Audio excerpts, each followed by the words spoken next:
These are the things I do to protect my peace. As someone who values no drama and my sanity, these are things I live by. First things first, I feel like this is kind of a given, but I keep my phone on Do Not Disturb 24/7. Not everyone has access to me. My time is expensive and it's exclusive, and I like to treat it as such, especially if I want other people to treat it the same exact way. A good runner-up is I don't talk about serious relationships with anyone. Not acquaintances, not even some of my closest friends. When I have a serious relationship that I'm embarking on, I like to keep that to myself, learn more about it, explore it, and then when things maybe get serious and it's time to do introductions, we'll do that, but I usually keep this person incognito.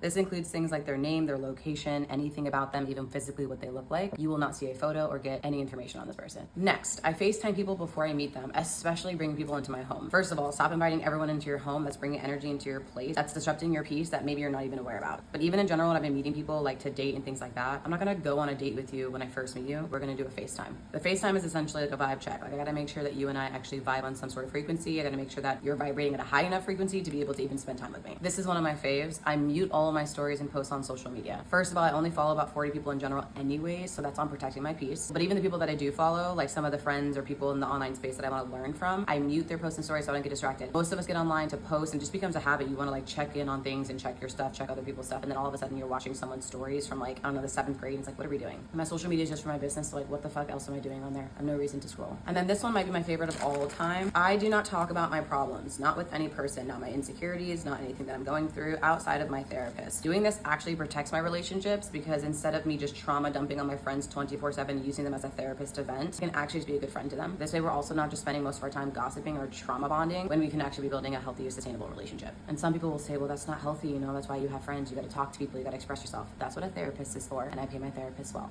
Those of you guys who are asking, that's collagen. And now we're gonna follow it up with some creatine for my last point. Saying no often. I say no all the freaking time. And the reason I do this is because your yeses become way more valuable. If every time someone asks you to do something or anyone asks anything of you and you're just constantly saying yes, people will know that you're easy to walk all over. People will think that you're a people pleaser, which you are. And so anytime they ask you to do anything, they know you're always gonna say yes, which means at some point they're just gonna start taking advantage of that and you're gonna be a walking doormat. When I say no, it makes my yeses more rare and more exclusive, which means that people are actually more excited when I do say yes. And they also know not to bring any fuckery to me because it's strict over here. They know that I'm the no friend. They know that I'm the strict friend. And that's the morning tea. I mean, we're not having tea today. Usually I'm doing tea. This is coffee. That's just me spilling the tea on how I keep my peace of mind and live my life. You can take some of these points, you can not. Whatever feels good for you. You're welcome.